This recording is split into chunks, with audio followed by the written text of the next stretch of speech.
This week on the podcast, Dr. Swamp Monster represents all doctors and served me papers in the middle of my match.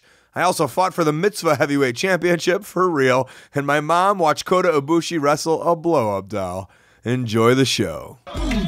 This is the art of wrestling with professional wrestler Colt Cabana. All right, how you guys doing? Come on in, sit down, relax. You're about to listen to the art of wrestling, a professional wrestling podcast. It's a life podcast. It's a personal journalist, an entryway to the minds, the souls, the hearts, and lives of the people involved in the world of professional wrestling. I'm your host. My name is Colt Cabana. I am a Jewish American hero. I'm a Canadian Jewish hero. I'm a hero. Most importantly, though, I am a professional wrestler, and I am sitting here live in my studio apartment in Chicago, Illinois. Before I go any further, this is a fan-supported and listener-supported podcast supported by people just like you. We give it to you free of charge every single Thursday on ColtCabana.com, iTunes, Stitcher, SoundCloud, wherever you get your podcasts from. A couple great ways that you can support, rate, review, and subscribe on iTunes, just like Y2JV4 did, my neighbor. Email me your address, buddy, and I'll send out that autographed Japanese DDT ticket to you. You can also use social media, spread the word, Twitter, Instagram, Facebook. The best way, though, ColtMerch.com, DigitalColt.com.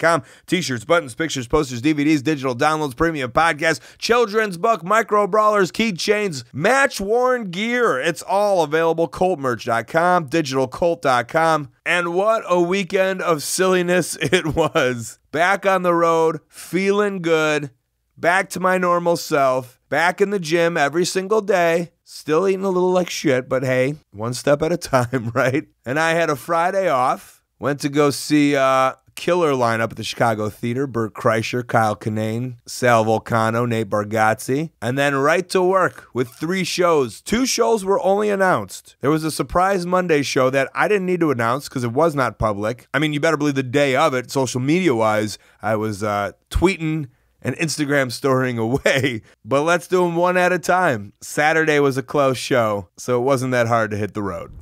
It's 4:30 on a Saturday, driving down 94 East in Chicago, heading to Marionette Park. This is a close one. It's going to be a weird weekend, I know that, and it's going to be a very fun, indie-rific weekend. There's a lot of weird things that are coming around. And now it's Saturday, and then it's just a casual little drive to my show. I mean, it's 4:30 right now. I'm hitting the road, so I had all day to wake up, go to the gym, tan a little bit, and then casually stroll to the AAW show. So I don't feel... These are the days that I don't feel like some crazy independent warrior. You know what I feel like? I feel like a weekend warrior or a local warrior, which is nothing wrong with that. But there's a lot of people, just like Crowbar said 2 weeks ago, he doesn't want to drive more than 10 minutes from his house. And this is 40 minutes from my house, but it just feels so easy after constantly traveling all over. So I'm heading to AAW right now in the car, a little traffic, but it's an easy one for me today. And as always, you get to these shows and you see all your friends and there's a lot of people there. AAW always has an amazing show, always puts on an amazing show. And this time it was fun to see Nate Webb, my good old friend Nate Webb, who I was wrestling on shows with initially in Indianapolis, Indiana, and I would say 2001 maybe even 2000. He was on all those barn shows I did for IWA Mid-South in 2000 through 2004 for the most part. And then he kind of stopped, and now he's kind of here. Where have you been? Why are you here in Chicago? Well, I got locked in a basement for a couple years, and then I went on to sell some ice cream for kids, but families didn't like that too much. I don't know if that's real or not. No, it's not. It's not real. You bartend? No, I ran a bar, and I bartended and stuff, and then kind of came back and said, did a couple shows, and I actually went to work, and people enjoyed it. Who baited you back?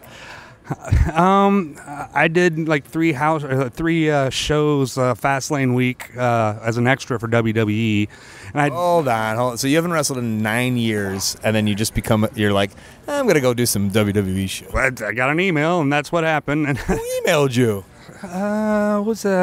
Did you email them first? No, it was what's his name? Ref. God damn it. John Cone? Yes. I was like, okay. So me and Flash Flanagan went out there, Flash Flanagan, too? I swear to Who's God. 51? 51 years old. He went out there and then... He's not 50. What is he, maybe 42? 44, 40 something. I think Nigel had something to do with it, but I did done shows here and there, and then I went down for GCW and Mania Week for Janela Spring Break and got a big welcome there, and then I just started getting called by people, and I started, screw this job. I show up to work and wrestling. The promoter's happy, the fans are happy. I get to kick someone in the face. They're happy. You get paid. Go home. You might as well roll with the bunches. Right? It's gonna end sooner than later. Might as well have fun while I can do it, right? As long as you know that. You can only assume that you're going to get that WWE job. Yeah, dude. They're going to call me back any day with my horrible 5-minute match on Tuesday. O'Connor roll, what the hell's that? That was literally something he said. He told me he said at a WWE quote-unquote tryout. They were like, do an O'Connor roll. And he's like, I could do a chair salt. I don't think he said that, but that's the gist. So I had to wrestle. I had to do a match. That's why I'm there. And I did a match that's kind of been going around the circuit. MJF, Maxwell Jacob Friedman, is a 22-year-old professional wrestler who happens to look exactly like I did when I was 22 years old. I'd like to think I had better hair, though, and less shittier tattoos. That I have no tattoos. And we've been doing a shtick where he may or may not be my son. And we did that tonight. A little vaudeville, a little territorial move, taking it around the loop. If you want to bring this match to your town, you send us an email. But I put on the microphone and I want to see if my kid wanted to talk. Ladies and gentlemen, just in case you're deaf, dumb, blind, stupid, or let's just assume poor, my name is Maxwell Jacob Friedman. And I'm better than you, and you know it. So you're going to stay with this. What do you mean stay with this? Just going to cut a promo on this. No, this is me 24/7. This isn't my podcast. This isn't what it is. All right. What do you need? Oh, you got to commit to the bits. All right. No, that's why. I don't know what you're talking about. They call you I a coughed. 2-year vet. I'm a 2-year veteran in this business. who easily succumbs to when I say don't do it. I got super scared. I know you did. You got to commit. You got to commit. Yeah, that's your first lesson. So you've become my son now. Yeah, pretty crazy turn of events, don't you think? Happened out of nowhere, really. Because the whole internet, even before we started wrestling, was like, you guys look alike. Yeah. So when did you put it in your head? I put it in my head because I got to tweet about it every day for at least 4 months. I don't know if you got as many as I did, or if you got as tagged as much of them as I did, but every day, because I've been pretty fortunate so far. I've gotten to work some decent spots early on, and because of that, I got to meet new people and be in front of different fans, new fan bases, and every single time I go, there's always one person that tweets, MJF looks like Colt Cabana. Yeah. Yeah, but you self-admittedly said that I've been doing this a long time, and you were born 1996. Which is ridiculous. I started 3 years after you were born. Yeah. Was there a point when you were like a teenager and you were like, I think I look like Colt, or starting to train, and Hawkins maybe said like, oh, you look like Colt, a young Colt, or? So I was always a big fan of your stuff. One of the biggest things that I would study and still study this day is like you versus Pierce, you versus Nigel. So I would remember watching and I would be like, this guy kind of like looks like me. Where I guess I should be saying I look like this guy. You were born first. Whatever. Depends who you ask. Oh, hi. Scarlett Bordeaux is waving at me because she thinks I'm very attractive. Which in terms is me being attractive. Yes. Mwah. She just kissed both of us at the same time. She kissed me, but maybe she thought she was kissing you. Oh, he's Colt. I'm MJ. It's not important. Yeah, and I thought that immediately. And then when I started wrestling, I was compared to two people every single time. I was compared structurally to EC3 and to you. So I don't know if that means that EC3 is also your kid. He's your uncle. Okay. Because Confusing. Well, at one point, me and EC3 looked like maybe brothers. Yep. But then he started drinking the real good protein. Oh yeah. I don't know where he's getting this protein from. Yeah. Cole, I want to know where he gets that protein. It's the water in Florida. It's like the water in New York for bagels. Okay. Well, it does make great bagels, so I'd imagine then. So the water in Florida Yeah. makes great wrestling. Oh yeah, 100%. So, I mean, I guess, it's been confirmed twice now, AIW and AAW tonight, that you are my son by official DNA tests. So, I guess, hey, good news is when I'm done, you get the fortune. Didn't you just lose all of your money? Okay, fuck off. You're grounded. Hey, before I'm 100% grounded, you losers can find me at _MJF on Twitter and Instagram. You're an underscore guy? Oh, I'm a big underscore boy. I got it from you. I'm not an underscorer. To your own knowledge, sure. But internally, you're an underscore guy. At Colt Cabana, both of them. I don't know. No, I'm pretty sure. I think the people are going to have to look into this. They're going to have to look into this. What did you say yours was again? At Colt Cabana. See what I just did there? Helps you plug your stuff? On my own show, I'm pretty sure they know. You're welcome. Thank you. He said he's always on. He told me he's always on. He's never turning off the character, and I got him to turn it off in a second. Then he quickly turned it back on. Maybe that's the move. This day and age where everybody is just opening up the curtain, letting everybody see in the back. Good old MJF is closing up the curtain and keeping kayfabe alive. I know he did something with Sarah Shockey where he said something interesting. I think about her chest maybe. And I was like, I don't know if those are the cards you want to play, but he's sticking to his cards. Pair of aces. I think that's what he said to Sarah Shockey. Okay, moving on. Show was done. 20-minute drive back to my apartment, and I had to head out to Beyond Wrestling the very next day. It's 6 in the morning, and I have a 7:45 flight to Boston Logan International Airport. And the worst thing that could possibly happen has happened. This has happened before. I don't usually leave on a Sunday. The Chicago Transit Authority buses don't really go that much on Sundays, especially Sunday morning at 6 o'clock. So in order to get to the airport, I have to take a bus and then get on a train. And it's like $2.50. But that's not a possibility today. So I have to take an Uber. It's a $25 Uber. Obviously Uber pool. I'm not happy about it. But those are the sacrifices we make as pro wrestlers, Hello, my friend.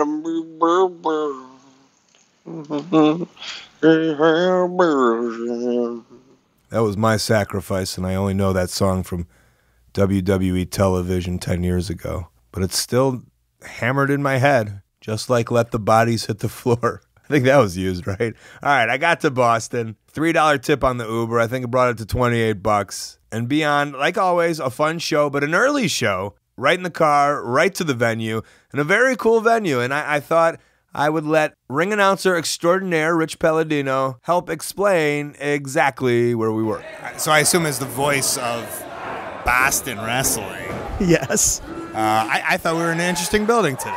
This is Melrose Memorial Hall, the historic Melrose Memorial Hall in Melrose, Massachusetts, just outside of Boston. Yeah, has there been a lot of wrestling here or no? It's funny you should ask. I did my, I think, 5th or 6th ever show right in this very building back in 1994 for the Boston Bad Boy, Tony Rumble. So can you explain? I don't know if I would do it justice, the visual of this place. And I only say this because I love the idea of these weird independent wrestling halls and where we run wrestling shows. Sure. And although this is like dingy and grungy, it's also like the perfect setup for wrestling. It is. It's absolutely perfect. It's picture like the Colosseums of Rome, I guess.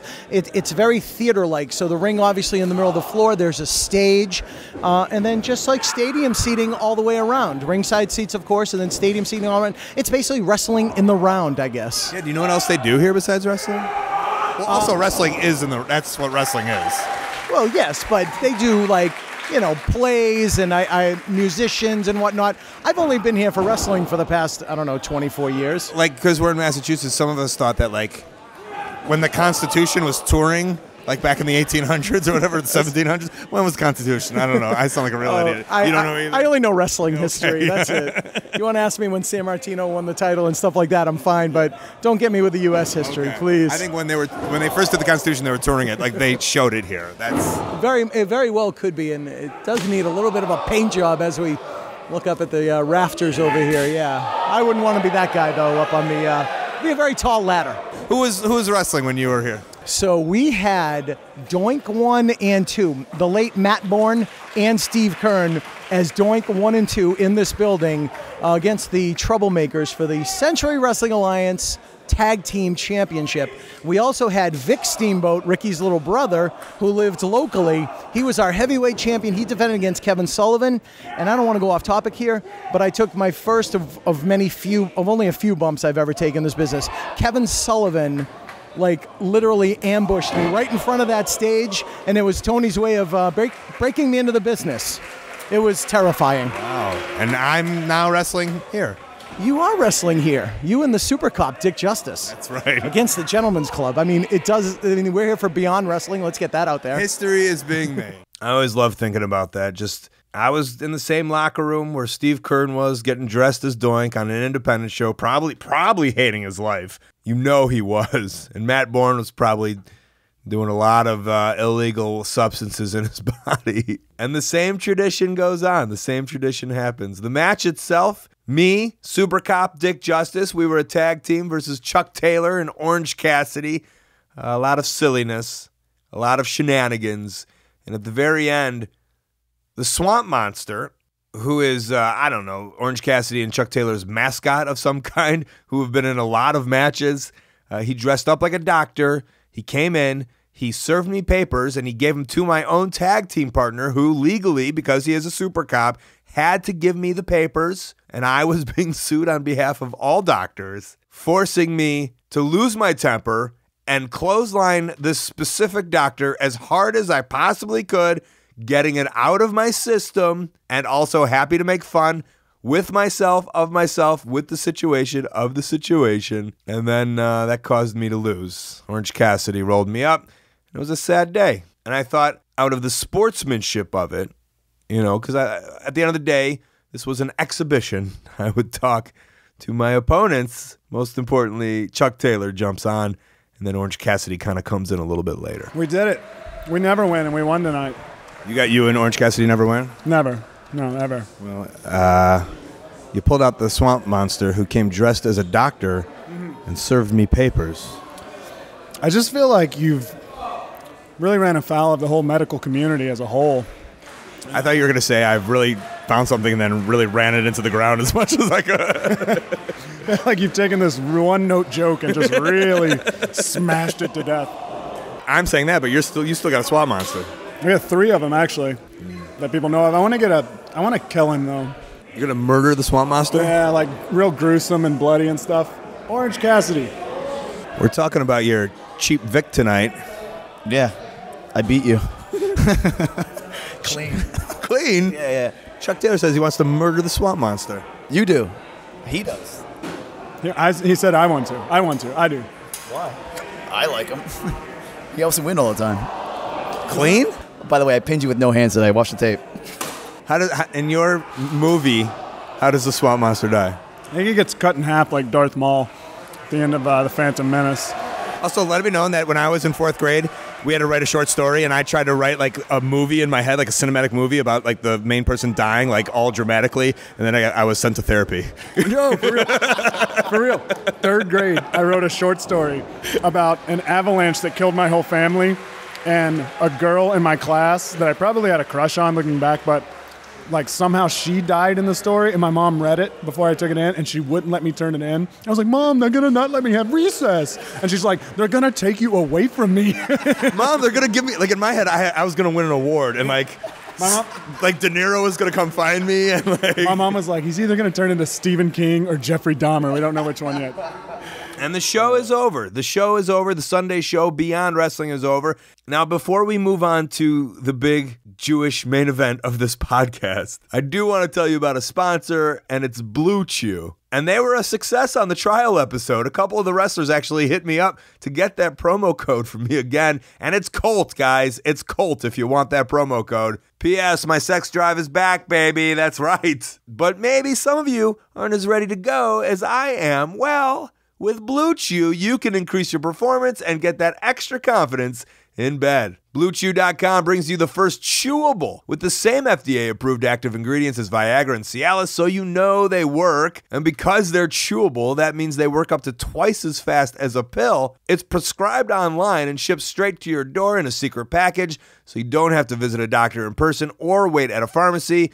so there's just no more awkwardness in general. Blue Chew is made in the U.S. and ships direct, so it's actually cheaper than a pharmacy. Right now, I got a special deal for you. Go to BlueChew.com and get your first shipment free when you use our promo code COLT, or my promo code. All you got to do is pay $5 for shipping. That's BlueChew.com. The promo code is COLT, and you can try it for free. Blue Chew, the better, cheaper, faster choice. Okay, although I do want to talk about the main event of the podcast, I'm still in Boston, and I had to get myself ready. I had to amp myself up. So Rory Gulick, the brother of Drew Gulick, or for some of you, Little Mondo back in the day, Jewish professional wrestler. He was on the Beyond Wrestling show. I wanted to see if he had any words of wisdom for me. I just don't know what to expect. I thought maybe you could help me prepare for this. I mean, hopefully you've been eating kosher. You've been keeping on the diet. Okay. How's that going? No, not at all. Okay. Have you been saying the blessings?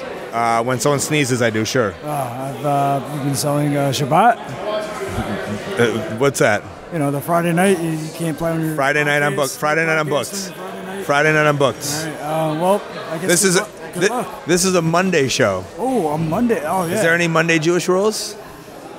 No, I mean, just spin the dreidel, get some gelt out of it and see how it goes. Okay. What can I expect, do you think? It's going to be very sweaty tournament. Just schwitzing? It's going to be schwitzing out. Some lox and bagels at the concessions? Hopefully. All right. All right, wish me luck. I'm sorry you couldn't be there. I don't mean to rub it in your face that you're not booked. I'm very upset. Yes. I'm very sad. It's okay. So I took what I could from Rory, and I headed back to the hotel. And to my surprise, I had a roommate. It was Bad Bones from Germany. I met him so many times in WXW and other shows when I toured Europe. And I thought it was so cool that he was now here in America. I got to hang out with him on U.S. soil. And we were in the hotel together. We were two queen beds, two good friends. Welcomed him on the podcast. Sadly, we were supposed to do a long one years ago. Why didn't we do that? We were in Germany. I don't remember the town. Do you remember the town? Oh, it was Munich. Yes, it was Munich. And I don't know, something happened, and then we were just like, oh, we'll do it another day, and then I haven't seen you since. True. That's been a couple of years now. It has, and then I've changed the format, and so now this is all you get. Yay! I finished my show in Boston, and what a surprise. We come here, and I've got a hotel roommate, which I haven't had in years. I have in Ring of Honor. We have to have roommates because it's like 19 people on a show. Right. But just on a regular indie show, usually I'll be alone, but nobody asked me if it was okay if we roomed together. Well, I brought the whipped cream, so I think that's like something we can take as a right. And that could be seen as humor, but he literally bought whipped cream and we've been eating it from a can. So I mean, it's amazing. It only has 15 calories. Which is a thing of, I guess, you want to know, hey, what's different about Germany and America? We take it for granted, but this is the one thing we come over and you're excited about, whipped cream in a can. Hell to the yeah. What else do you like about America? I mean, I like everything. Like, the people are great. Like people in Germany, they're always moaning around. No. Yeah. That's sarcasm from me. No, absolutely not. I remember the first tour of Germany I did, which was 2004, or the first show I did, and you were probably on the show. And I was just like, man, I don't want to stereotype, but you're stereotyping that we're a little bit nicer. But I was just like, man, Germans are just like so, not cold, but just like by the books almost, right? Yes. The mentality, it's just weird. Like, German people are always jealous about everything and everyone, so they get miserable. It's kind of weird. I don't know. And they don't like to be sarcasm. They don't like sarcasm. Can they pick it up? Not really. And then, so you are doing like a little tour of America. That's nice. Absolutely. I started on the 18th and going to go back on the 30th. I've started with Rockstar in Ohio. Then I did IWA Mid-South.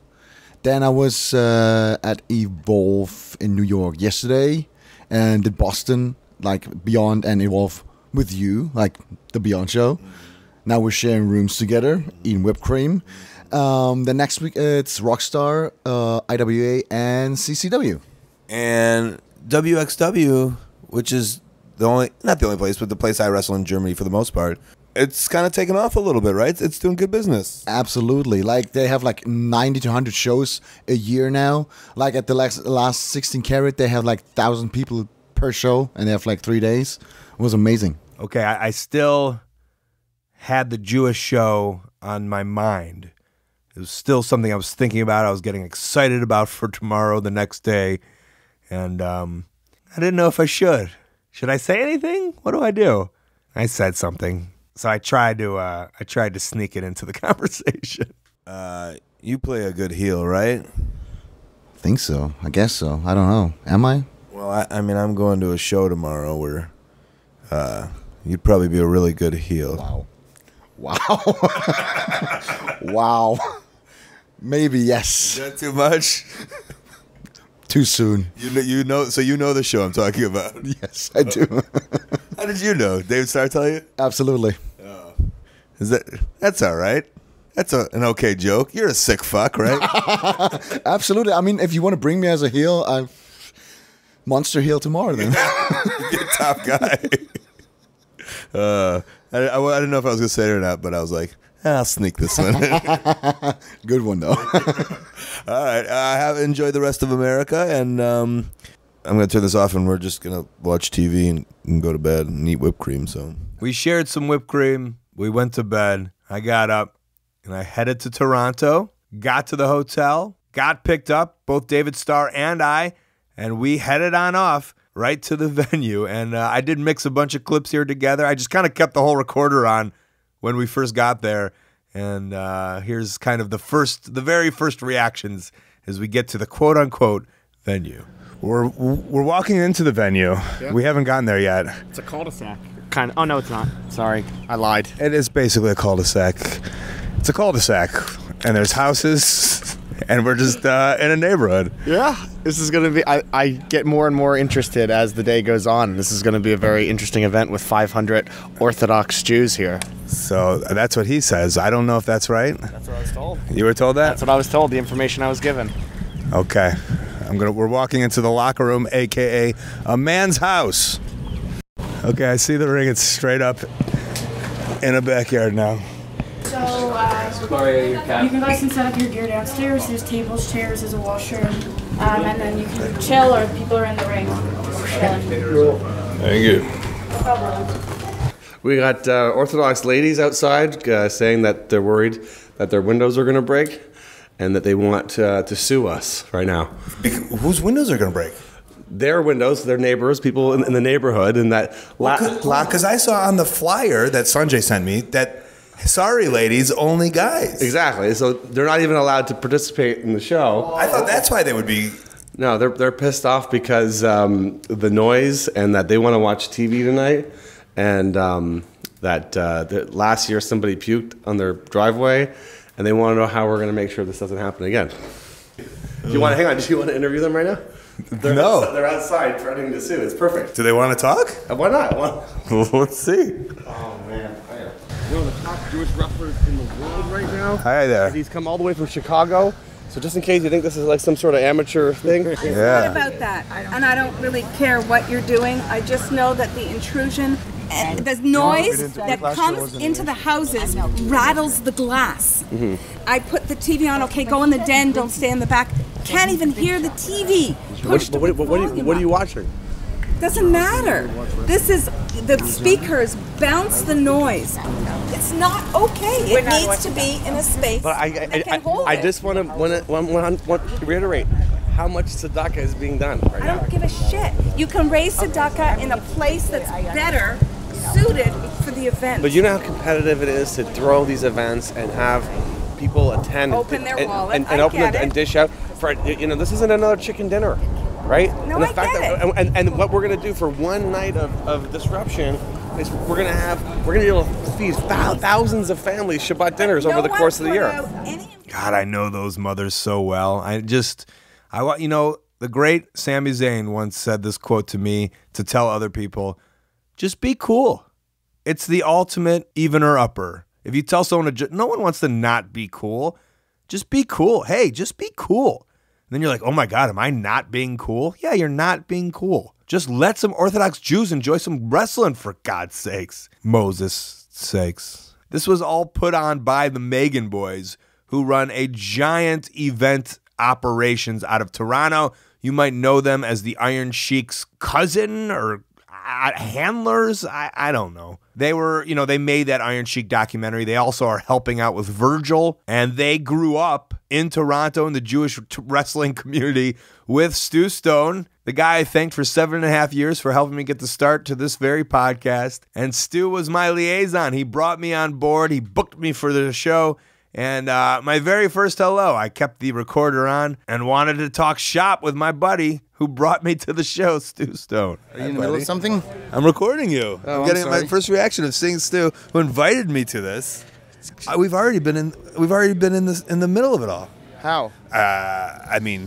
First of all of this, we talked to the Orthodox neighbors who were not happy about what's Did you going really on. talk to Yes. them? What did they say? Oh, they're freaking out. What did they say? Everything. Suing and cops. They didn't say that. They threatened to sue. Shut up. Is that real? Well, hopefully. You really did sue? That did happen? Yeah. They're going to sue? Don't you have enough lawsuits to last your lifetime? Dude, so tell me exactly what's happening, what we've got. I want to interview you right now. I want to take you upstairs. I want to interview you guys. Yeah, fine, but you first have to tell me. So basically, we're doing a wrestling match here in Toronto. We've set up sort of like a kosher version of Monday Night Raw in some rabbi's backyard. And they've sold 400 tickets to Orthodox Jewish people. And how much are these tickets? 180 a pop. And basically, like, one of the main events for the Jewish community is a first-time ever match between two of the greatest Jewish performers in the business. And it's a finalist of a tournament. The finals of a tournament that took place in Puerto Rico, which is, you've got David Starr and Colt Cabana, who are the two most recognizable, active competitors in the Jewish community. The fact that you guys are going to have your first ever, you guys have never wrestled before. Right. And you guys have probably barely spoken other than this week, right? If that's the story you want, if that's the narrative you want. Well, I mean, you've met each other, but you've never had a match. Yesterday, he's like, my well, we've never prayed together. If that's what. Right. So now you're gonna wrestle in front of 400 rabbis. That's amazing. Is that bucket list? Yeah. Also, I think it's you setting me up for hilarity. Well, I was telling Colt when we were going over, like, hey, you should come to the show. I was like, dude, these people have never really watched wrestling. They don't know wrestling. So whatever you do is going to be so spectacular to them. So I really think you're going to shine. And at the end of the night, one of you will be crowned the first ever kosher heavyweight champion of the world. And also, I know this is wrestling, but we don't know who that's going to be.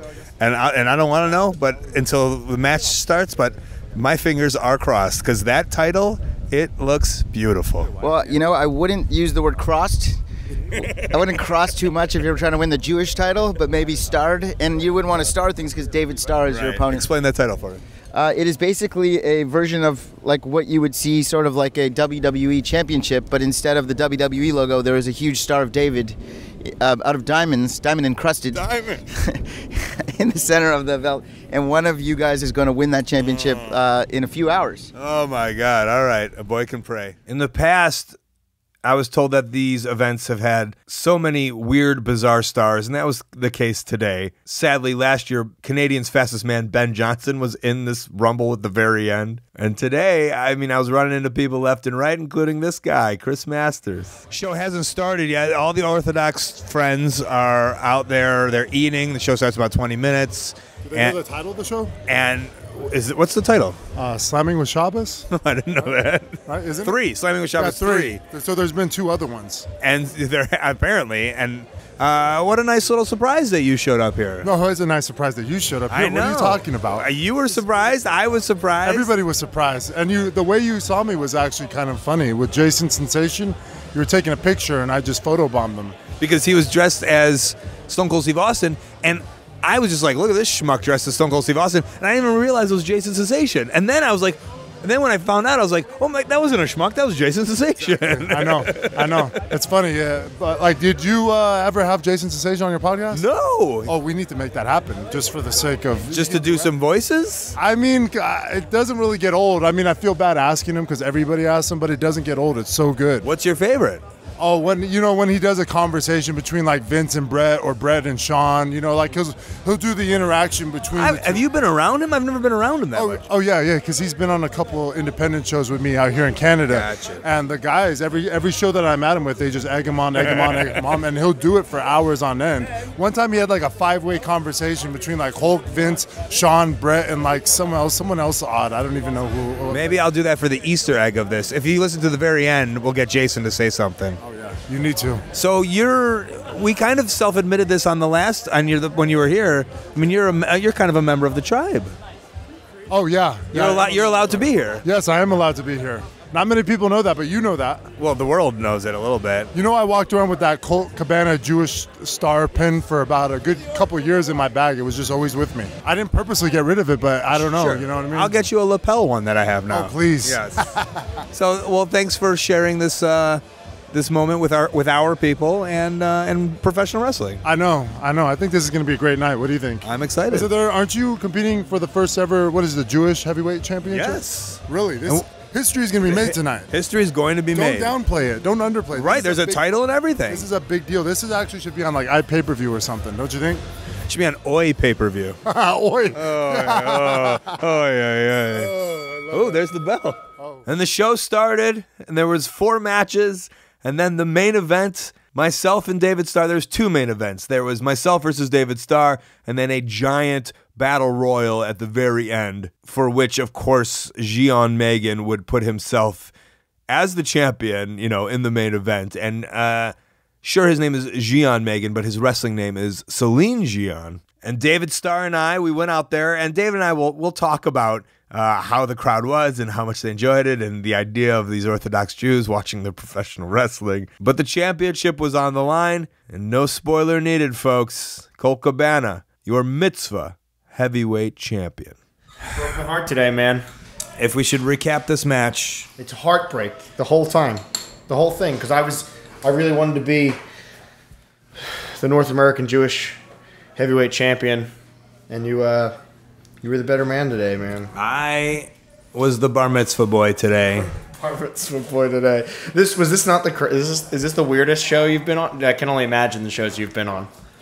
Yeah, this has to be the weirdest. Is it? Is it really? That's an accomplishment. If you're saying it's the weirdest show you've been on. I'm just trying to think of because I've been on shows, but you're rarely on shows that are that nobody Jewish based, sold to the Orthodox community. But that also that nobody gives a fuck about, and it's just you just happen to be. I guess fair shows. I don't know if you've done those. I've done festivals and stuff. Yeah, and then you notice that nobody. I'm not talking about festivals. I'm talking about fairs. A fair. I think I like a county fair. Oh, I've seen that they do shows there because Samu used to run a show at the fair. They also did Sports Fest, which was just a free show and everyone would just show up, and it's the same type of environment where they're not really there for. This seemed like they bought tickets for a giant, awesome for a barbecue. Yeah, it really seemed like it was a barbecue that had a wrestling show. Right, but it was all a wrestling show entirely. It was there wasn't any acts in between. It was a wrestling show, and so they had to sell them hard that we were fighting for this Jewish championship. They're like, guys, please, we flew these people in.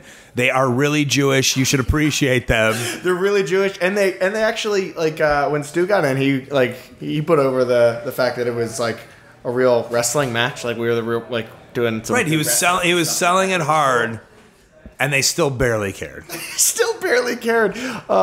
Yeah, I mean, it is what it is. You just got to understand that, But it was still fun. I still had a good time, I mean, it was great. We took away also the most important thing is I am your Jewish champion. Yeah, we can say that's the most important thing. I thought we were going with health as the most important thing here. Going very against the Jewish way of life to say that health, it wasn't the number one. I was willing to walk out of that match a quadriplegic as long as I was the Jewish champion. That's how important it is to me. The commitment.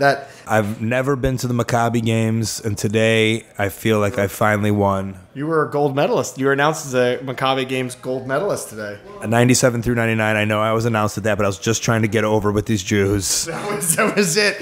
You pulled the wool over their eyes.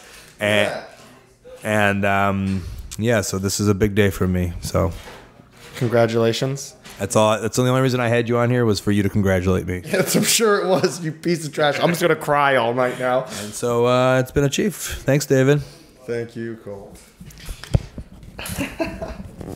How's the new format? After I won the match, by the way, that was David and I at intermission. There was a whole main event, a battle royal that I was to help announce. Now, Stu Stone asked me to kind of call it down the middle, but it was like Roast Town USA. And I don't know if you guys have ever heard, I'm sure you heard of it, but if you ever been to the Lucha Vavoom shows where the comedians kind of do live commentary, the same thing happens at Lucha Libre and Laughs in Denver, Colorado, and a couple of other places. And remember, I hate live commentary, but I enjoy it when it's done for like comedy's sake, not for actual real wrestling's sake. And that's what this was. And I'll tell you what, I'm pretty sure I was born to do that. The amount, at least at this event, the amount of Jewish jokes I was spitting out nonstop. And I got these Orthodox Jews laughing. Oh, so much fun. Also, I did it with the Toronto Raptors TV announcer, Jack Armstrong. So much fun. At the end of the day, Gian and his twin brother Paige, they pulled out all the stops. They won the match. Celine Gian retained the title, but most importantly, they raised a lot of money for charity. And I wanted to get Gian's, closing thoughts. Run down all the shenanigans of tonight. Okay, so double twin, double doink, double Hebner gimmick. The Megan twins came out in the same outfits, double Gian. Yeah, I think we wrote our own version of that. There was a Donald Trump imposter. As a Kim Jong-il. The announcer for the Raptors, Jack Armstrong. The announcer for the Toronto Raptors was here. Colt Cabana doing color for the first non-Ring of Honor promotion. You can say that if you want. Well, kind of, Sweet Daddy Siki just sitting in the audience. Yes, Sweet Daddy Siki. He's a local dude, and so I just said, hey, come on out to the show and hang out. Unbelievable. The Jackie Robinson of wrestling. Yeah, of course. He's huge. So the cops weren't called tonight? No, they should have been, though. That would have been a good gimmick. Well, they didn't flag you, but we had about 7 or 8 different warnings. And every time we tried to bring it down, it got back up, and we're out of it alive. And we raised some shekels. Yes, lots of money was raised, thousands of dollars. For what? For feeding the homeless. There's a Jewish homeless, believe it or not, in Toronto, and every time they're in need, we're having a little bit of a piggy bank that's going to go towards them. Well, mazel tov on a well-run show. Thank you so much. I've never been more proud to be a Jewish champion, and this thanks to you guys. Thank you. And Jake the Snake? Jake the Snake was here? Jake the Snake is not the Jewish champion. I'm the Jewish champion. I'm circumcised. Can I challenge for the title? I have a yarmulke. I'm circumcised. No. No counterfeits. No counterfeits. You want in everything, don't you? I just want a piece of the pie, man. Just give me a taste. You've got more money than most Jews, all right? Of course, Scott D'Amore finds his way into the podcast. Everybody was there. Scott D'Amore was just there, hanging out. And I thought I would end the podcast today with Jack Armstrong, who knows nothing about professional wrestling. But I don't know. We did something together. Felt like we had a moment. We were bonding up there on the commentary team. So why not? His catchphrase is, get that garbage out of here. So I'm going to get that garbage in here on this podcast. Yes, I've been with the Toronto Raptors 20 years. I was a college basketball coach for 14 years, NCAA Division I coach. And you know what happens to us? They fire you, and then they put you on TV, and you go from being an idiot coach to being suddenly you're an expert. So it's the greatest scam going. I'm a commentator for wrestling right now, so I know exactly how. I mean, we're all disasters. We're all failures in some way, shape, or form. And suddenly when they put you on television, you become this amazing expert overnight. You go from having the first guess to having the second guess. Right. And so today you found yourself in a very odd situation. You and I helped commentate the main events. Have you had any other kind of anything with wrestling before in the past? No, I haven't. And I've watched wrestling as a kid, and I love it. But to actually have to, react to what was going on and figure out names and different moves and all that. I got to the point where I just kind of played off of you and Paige and just had a few laughs and talked smack like everybody else. And this was a fun night tonight. Just very entertaining, great showmanship, and a lot of laughs. So your takeaway, you're into the wrestling, and we can maybe count on you for a second one. Well, I would hope so. It's a fun event, and everyone laughed tonight. And I think in our world, too often, we don't laugh enough. And a lot of times we don't laugh at ourselves enough. And by the way, you live in Chicago. One of my former broadcast partner with the Toronto Raptors, Chuck Swirsky, voice of the Chicago Bulls. So he'd be a great guy to get calling wrestling. Yeah, I'll tell him you said hi. You got it. My pleasure. Nice meeting you. You got it. Thanks for having me. It was great having Jack Armstrong on the show. And you know who's great on this show also? My mom. She watched Ibushi versus Yoshihiko, the blow-up doll. And you'll hear her thoughts right after these plugs and upcoming events. All right, the best way that you can support ColtMerch.com, digitalcolt.com, Twitter and Instagram at Colt Cabana, Facebook /AOW Podcast, also /Colt Cabana. Each week I'll choose one person who reviews and rates 5 stars on iTunes, and I'll send them a signed show ticket from the Japanese promotion DDT, my storytelling podcast, Pro Wrestling Fringe, plus past archives of this show, old and new, are ad-free on StitcherPremium.com /Colt. Use the code COLT, get a free month. ColtWrestling@gmail.com is my very public email. Maybe a promoter want to put me in your upcoming show or convention or even be documented on this show. I also have a YouTube channel. I also have a website, ColtCabana.com. That's where you can find my P.O. box. Penny sent me such a sweet letter and a gift card. Melissa actually sent me spandex and baby oil. These were all, I feel, to lighten me up, and it was so much appreciated. Kim sent me the same Alex Wright doll from Wrestling Road Diaries 1, 2, and 3, which is kind of funny because I hate to say this, but it finally just came out of the box, and I think I threw the old one away the other day. So now I've got a new one, which is very exciting. Also, John Lister has a new book, and he sent it to me, and I'm so excited to read it. I know I don't read, but this is a book that I would read. It's called Have a Good Week Till Next Week, British Wrestlers of the TV Era, and I already started flipping through it, and you can buy it on Amazon, or it's free on Kindle Unlimited. You know I got a soft spot for World of Sport, and I'm so excited to go through this. Upcoming June 29th and 30th, July 20th and 21st, Baltimore, Fairfax, Nashville, and Atlanta, doing commentary for ROHWrestling.com. Saturday, July 7th, Dublin, Ireland, OTTWrestling.com. Sunday, July 8th, London, England, RevolutionProWrestling.com. Friday, July 13th, here's a new one, Seattle, Washington, DefyWrestling.com. Saturday, July 14th, Los Angeles, California, Facebook /Bar Wrestling LA. Friday, July 26th, Waterloo, Iowa, NWHOF.org.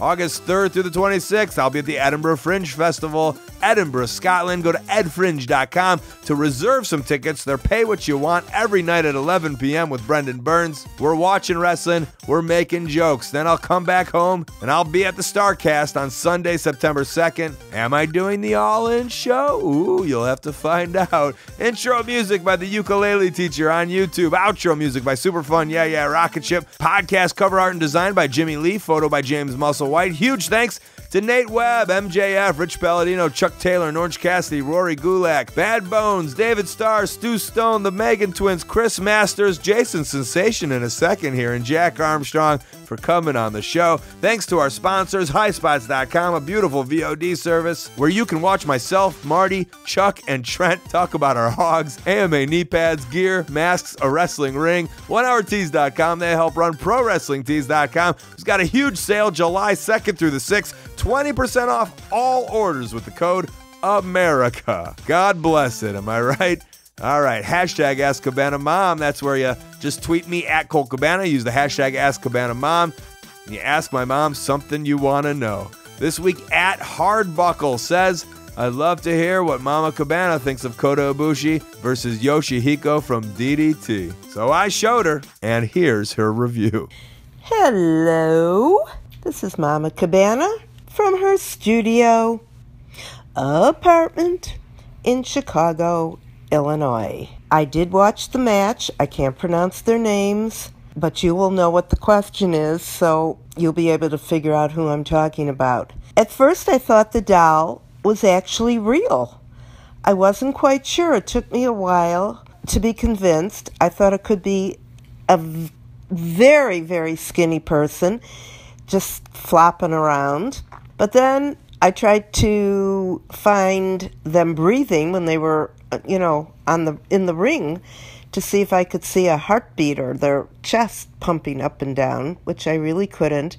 So I thought the match was extremely creative.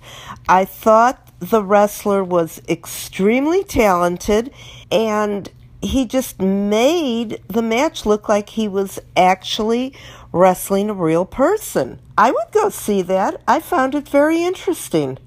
Whoever the promoters were, I think they did a great job. And I would take my children, who is Colt, to go see a show like that. It was a lot of fun. So, until next week, it's Mama Cabana. I'll be talking to you next week once again. So, thanks. And keep asking those questions. I'll do my best. If only the Louisville Lip would be as open-minded as my mother. She gets it. She gets the art. She told me it was like watching a ventriloquist. 71 years old. She's so hip. You got a great eye for talent, Mom. All right, this has been The Art of Wrestling. For Colt Cabana, I'm Colt Cabana. Thanks.